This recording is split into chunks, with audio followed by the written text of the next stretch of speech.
आरती साई बाबा सौख्यदातार जीवा चरणार जातरे जावा दासा विसावा भक्ता विसावा आरती साई बाबा जाळुनी आनंग सस्वरूपे राय दंग मुमुक्ष जनदावी निज डोळा श्रीरंग डोळा श्रीरंग आरती साई बाबा जयामनी जैसा भाव तया तैसा अनुभव दाविसे दया घना ऐसे तुझे माव तुझे माव आरती साई बाबा तुमचे नाम ध्याता हरे संस्कृते व्यथा अगाध तव करणी मार्ग दाविषे अनाथा दाविषे अनाथा आरती साई बाबा कलियुगी अवतार सगुण परब्रह्म साचार अवतीर्ण झालासे स्वामी दत्ता दिगंबर दत्ता दिगंबर आरती साई बाबा 8 दिवस गुरुवारी भक्त करे तेवारी प्रभु पद पाहवया भव भया निवारी भया निवारी आरती साई बाबा माझा निज द्रव्य ठेवा तव चरण रज सेवा मागणे हेची आता तुम्हा देवादि देवा देवादि देवा आरती साई बाबा इच्छित दिन चातक निर्मल तोया निज सुख पाजावे माधवाया सांभाळ आपोले भाकर आरती साई बाबा सौख्यदातार जीवा चरणार जातरी द्यावा दासा वेसावा भक्ता वेसावा आरती साई बाबा शिर्डी माझे पंढरपूर साई बाबा रमावर बाबा रमावर साई बाबा रमावर शुद्ध भक्ते चंद्रभागा भाव पुंडलिक जागा पुंडलिक जागा भाव पुंडलिक जागा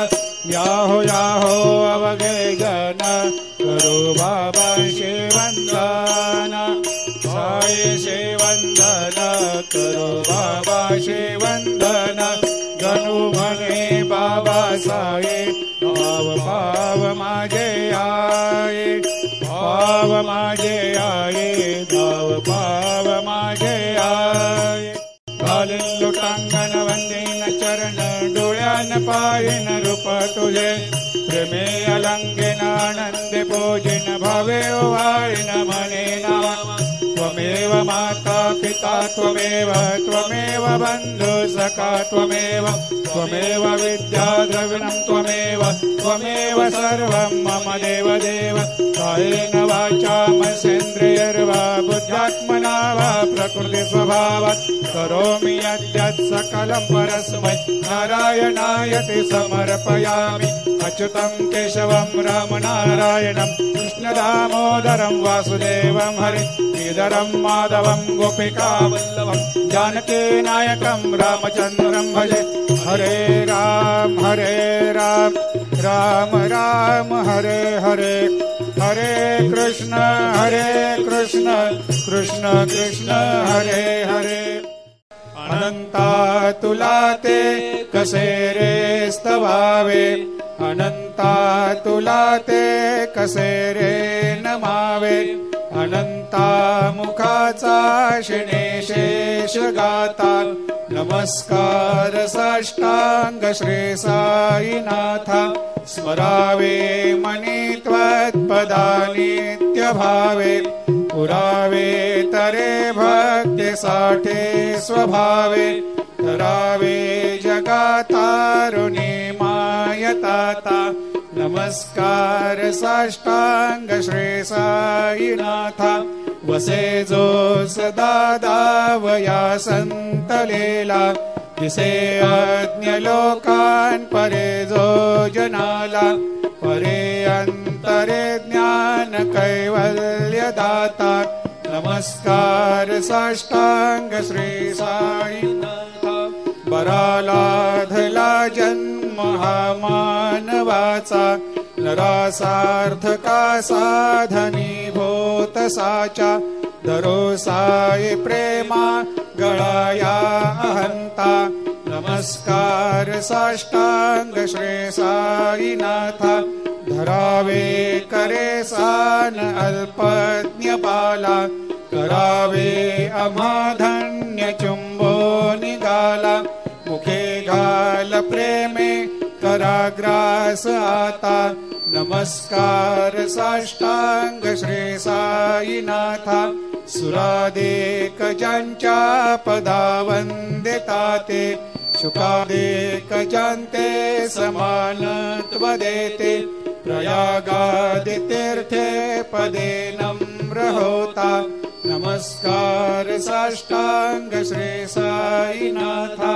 तुझा ज्या पदा पाहता गोप बाले सदा रंगलेचे स्वरूपे मिळाले करे रास क्रीडा सवे कृष्णनाथा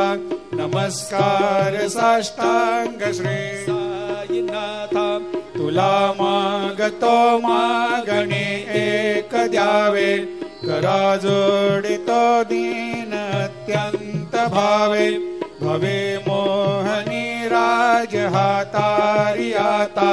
नमस्कार साष्टांग श्री साईनाथा ऐसा ये बासाय दिगंबरा अक्षय रूपावतारा सर्व व्यापक तो श्रुति सारा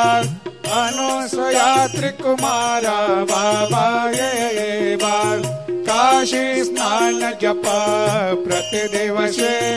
कोल्हापुर भिक्षेशे निर्मल नदी तुंगा जलप्राशे निद्रामावर देशे ऐसा ये बाल झोळी लोंबत सेवा मकरे त्रिशूल धारे भक्तावरद सदा कारे देशील मुक्तिचारे ऐसा ये बाल पायी पादुका जपमाला कमंडल मृगछाला धारण कर सेवा नाग जटा मुकुट शोभतो माथा ऐसा ये बाल तत्पर तुझा ये ध्यानी अक्षय त्यांचे सदनी लक्ष्मी वास करी दिन रजनी रक्षिसी संकट वारुणी ऐसा ये बा या परि ध्यान तुझे गुरुराया दृश्य करी नाया पूर्णानंद सुखे हे काया लाविषि हरि गुण गाया ऐसा ये बासाय दिगंबरा अक्षय रूप अवतारा सर्व व्यापक तो श्रुति सारा अनुसया त्रिकुमारा बाबा ये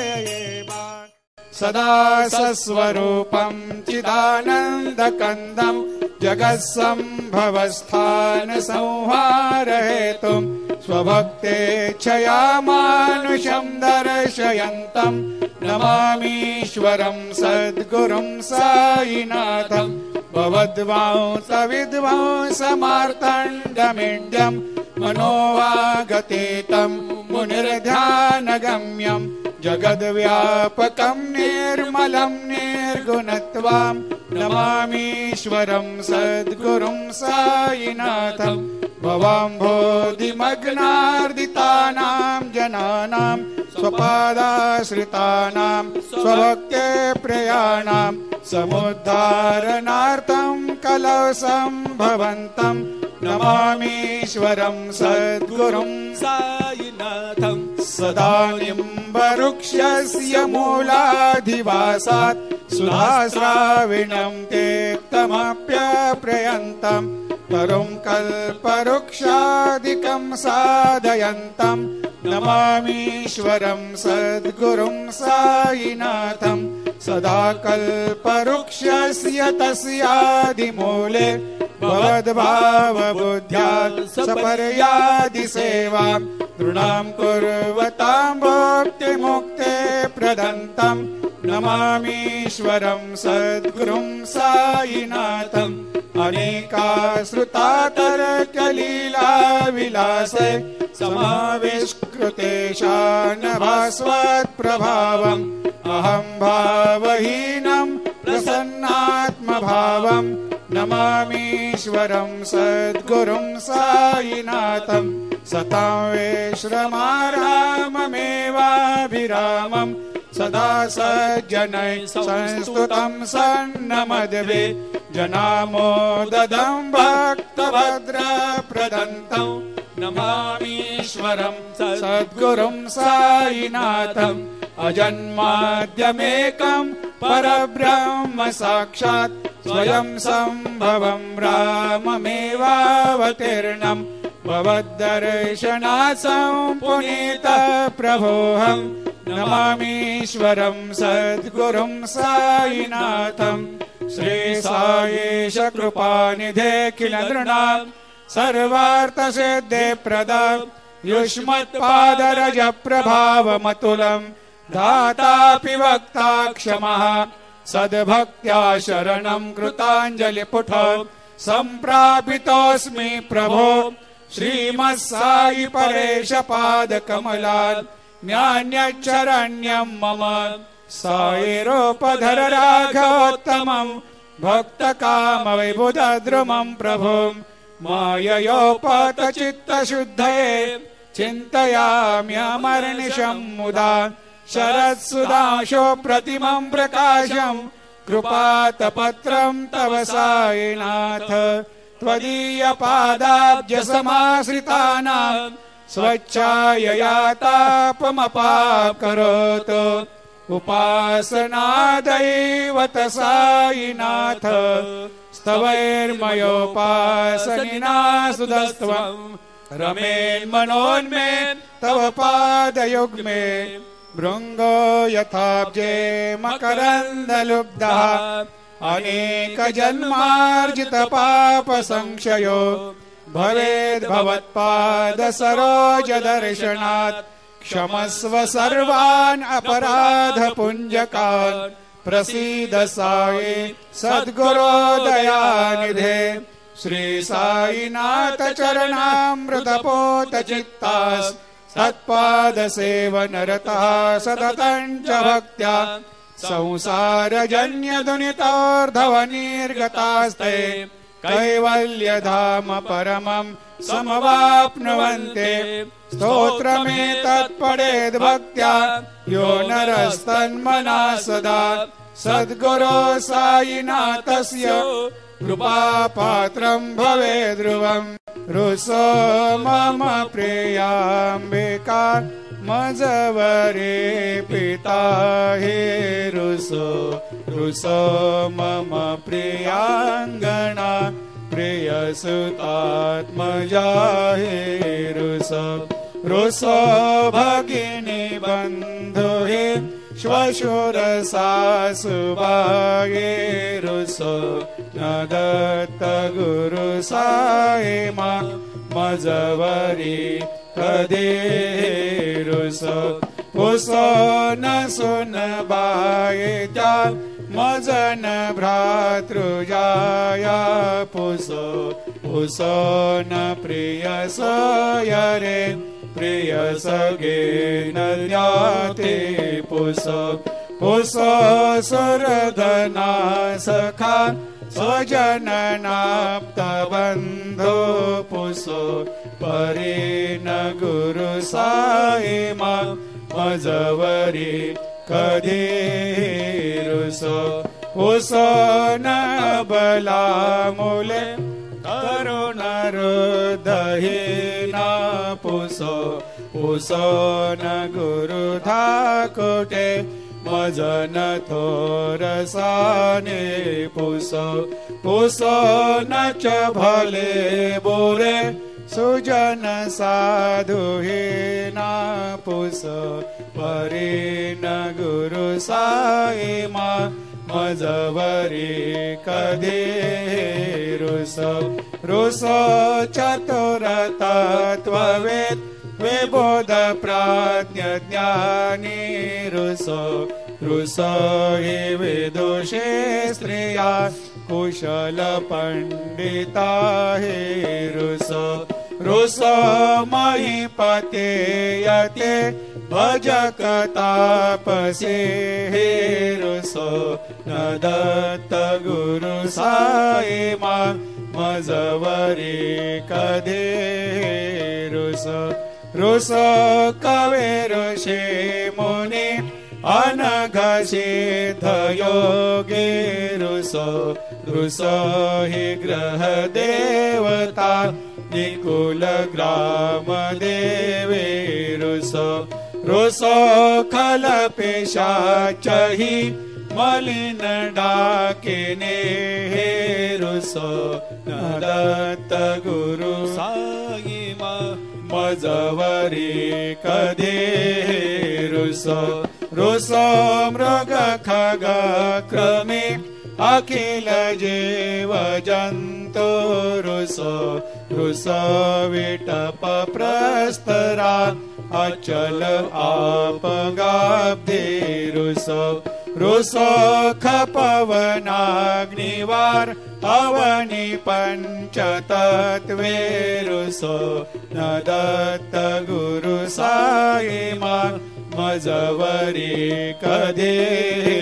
रुसो रुसो विमल किन्नरा अमल यक्षिणी रुसो रुसो शशि खगादे गगनि तारका हे रुसो रुसो अमर राजहि अदय धर्म राजा रुसो न दत्त गुरु साये मा मजवरी कदे रुसो रुसो मन सरस्वती चपल चेतते रुसो रुसो वपुदिशाखिला कठिन काल तो हे रुसो रुसो सकल विश्व हि मयि तु ब्रह्म गोला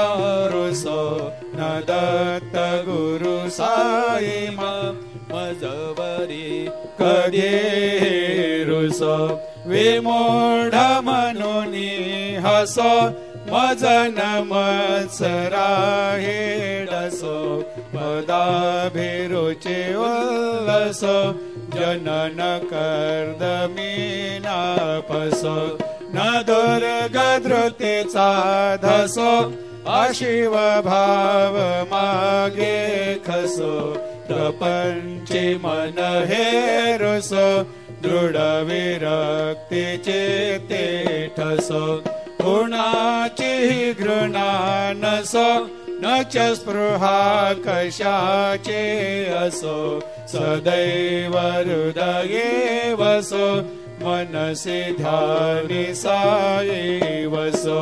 पदे प्रणय ओरसो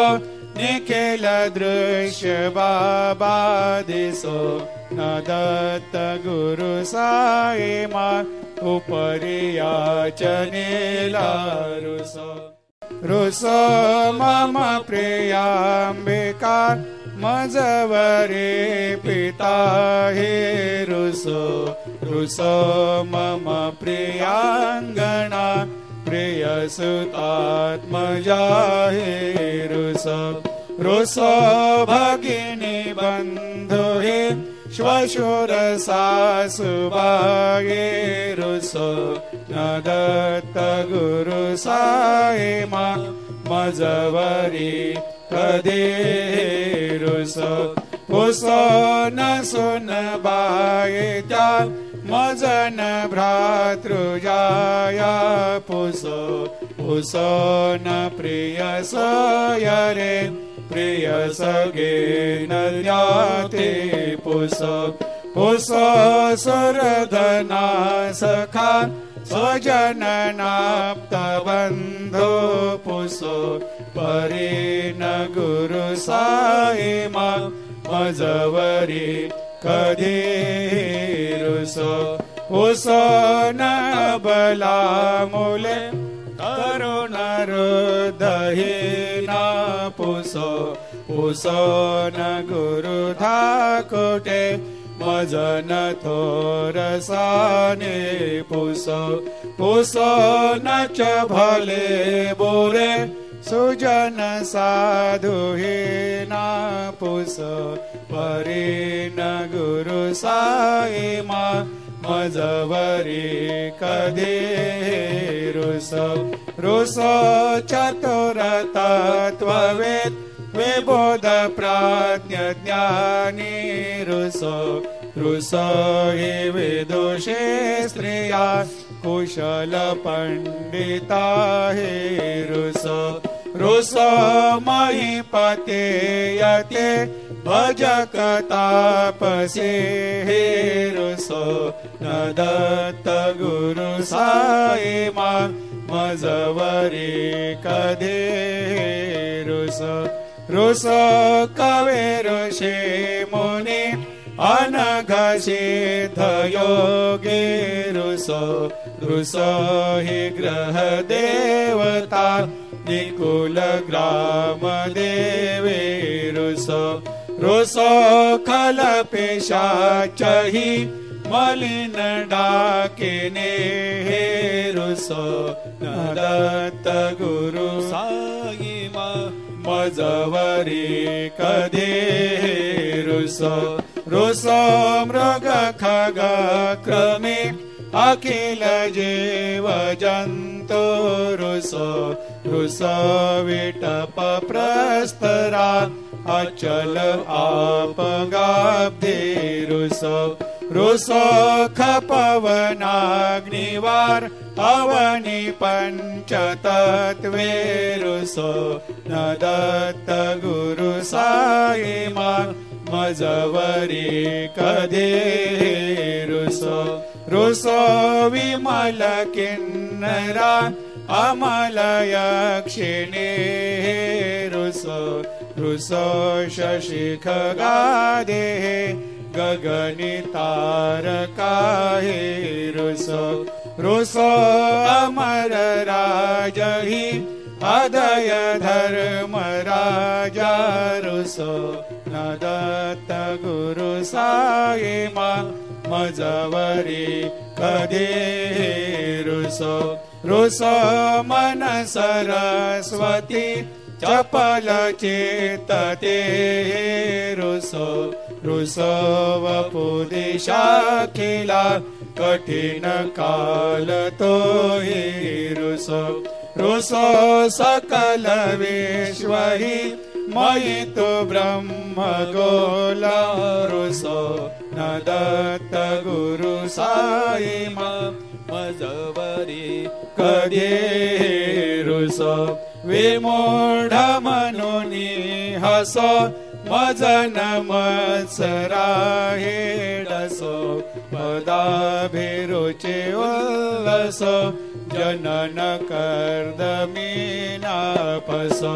न दुर्गधृतीचा धसो अशिव भाव मागे खसो प्रपंची मन हेरुसो दृढ विरक्तीचे ते ठसो गुणाची घृणा नसो न च स्पृहा कशाचे असो सदैव हृदये वसो मनसि ध्यानि साई वसो पदे प्रणय ओरसो निखिल दृश्य बाबा दिसो न दत्त गुरु साई मा उपरि याचनेला रुसो हरे ओम यज्ञेन यज्ञमयजन्त देवा स्थानि धर्माणि प्रथमान्यासन्न तेहनाकं महिमान सजन्त यत्र पूर्वे साध्या सन्ति देवाः ॐ राजाधिराजाय प्रसेयसायिने नमो वयं वै श्रवणाय कुर्महे समे कामान् कामकामाय मह्यं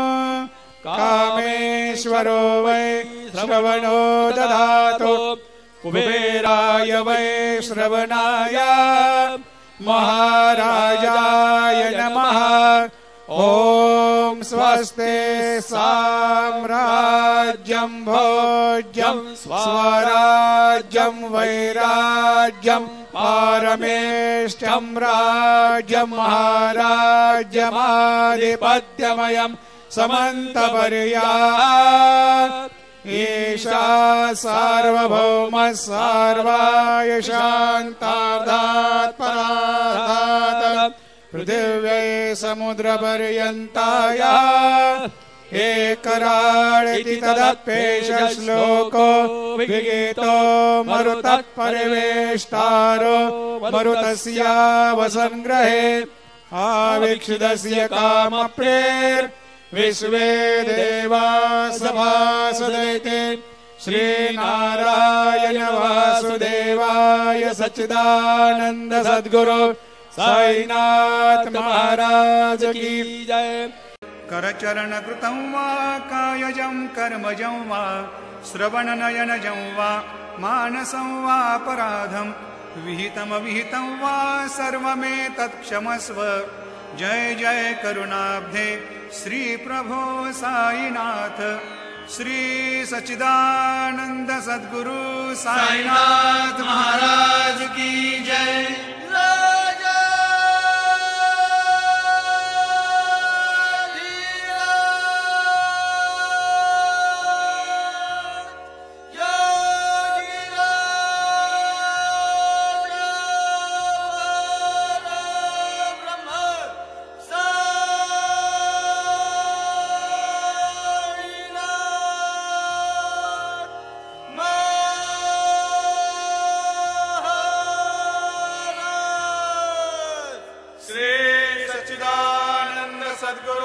साईनाथ महाराज